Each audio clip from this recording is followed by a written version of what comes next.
Je m'appelle Xavier Riard et donc je fais effectivement toutes les procédures avec Jean-Benoît de fermeture paraprothétique, moi du côté de la sonde d'écho et lui du côté du cathéter.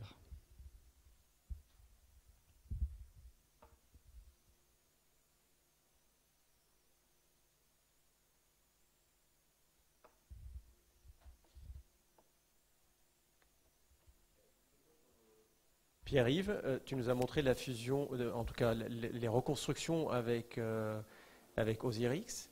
Tu peux les faire, tu peux les faire basculer sur ta salle Zigo ou non?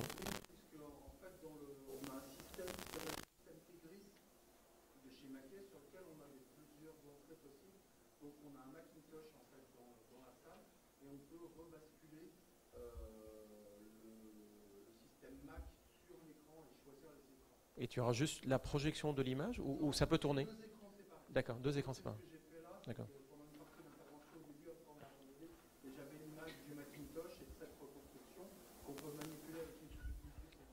D'accord, merci.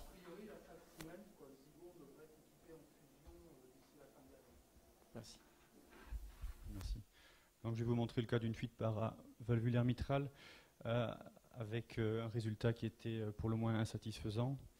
Donc brièvement, un patient de 77 ans, anciennement ponté, qui avait bénéficié de la mise en place d'une valve biologique en position mitrale en 2009, qu'on a donc opéré en novembre dernier pour un tableau d'hémolyse chronique modérément sévère avec insuffisance cardiaque. Vous voyez ici les paramètres biologiques au moment de la prise en charge avec une hémolyse franche et un certain degré d'insuffisance rénale. Alors ce qu'on fait quand on en a la possibilité, c'est de faire une évaluation en scanner qui nous permet, je vais vous le montrer en 30 secondes,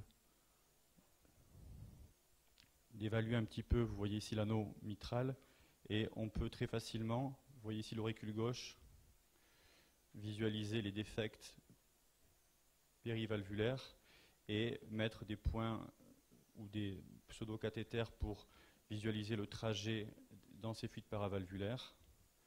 Et vous voyez ici ce que ça peut donner. Donc ça nous permet de faire un pré-sizing et de faire un repérage. Et donc on détermine également des incidences de travail pour le cathétériseur. Et voilà un petit peu ce à quoi on était confronté, donc avec un slit-like defect, vous voyez ici. Et d'emblée, on avait plutôt analysé deux trous qui étaient très proches en scanner, et sur le TO, on avait plutôt l'impression qu'on avait une déchirure dans la continuité. Et donc, on a pu comparer les tailles en ETO et en scanner avec une bonne concordance pour le choix des prothèses. Donc vous voyez ici également l'échographie transœsophagienne. Donc je vous montre ici très brièvement la procédure qui est identique à celle qui a été décrite précédemment, avec la mise en place de deux guides. Et on a mis en place d'abord une prothèse de CIA de 4 mm et devant la présence d'un shunt résiduel, une deuxième prothèse de 6 mm. Et vous voyez ici le résultat après le largage des deux prothèses. Et je vais vous montrer également brièvement voilà, le résultat en échographie transœsophagienne. Malheureusement, on a décrit en échographie transœsophagienne la présence d'un discret shunt qui nous semblait intraprothétique, et à la réflexion, l'analyse à la fois en biplan et en 3D nous montrait une fuite dont on avait du mal à déterminer si elle était réellement intraprothétique ou juste sous la deuxième prothèse. Quoi qu'il en soit, on a arrêté la procédure et on a été confronté à une insuffisance rénale post-intervention sévère, oligo-anurique, doublée d'un tableau d'hémolyse biologique et clinique majeur, qui a obligé le patient à être en réanimation pour des séances de dialyse itérative.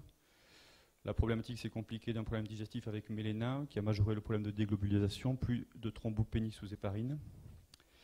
Donc devant la contre-indication initiale chirurgicale, on a fait une deuxième tentative pour essayer de passer dans le petit shunt résiduel qui s'est soldé par un échec. Et puis, alors que le patient était en dialyse pluri-hebdomadaire, il a présenté un syndrome coronarien aigu sur une déglobulation aiguë.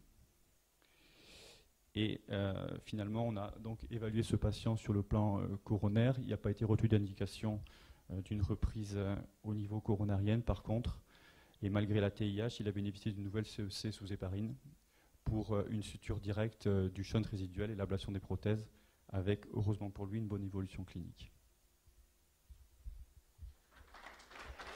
On apprend plus de ses échecs que de ses réussites, alors je pense que c'est intéressant de montrer notre cas le plus mauvais.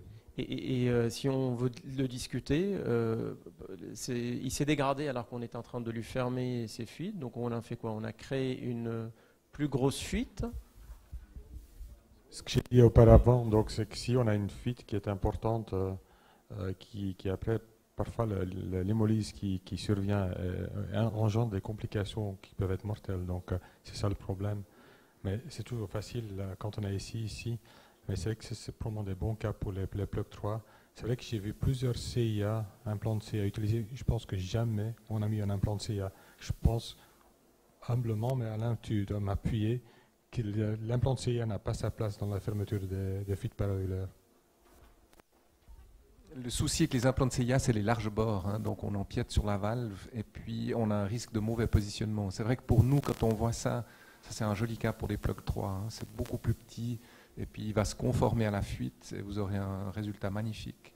Donc c'est juste un peu dommage. Là, c'est vraiment le choix de la prothèse qui est critique. Mais c'est pour ça qu'on présente ce cas, justement, c'est pour discuter le choix, parce que sur les défects à distance de l'anneau, on a eu des fermetures complètes en one shot avec des résultats, je dirais, parfaits.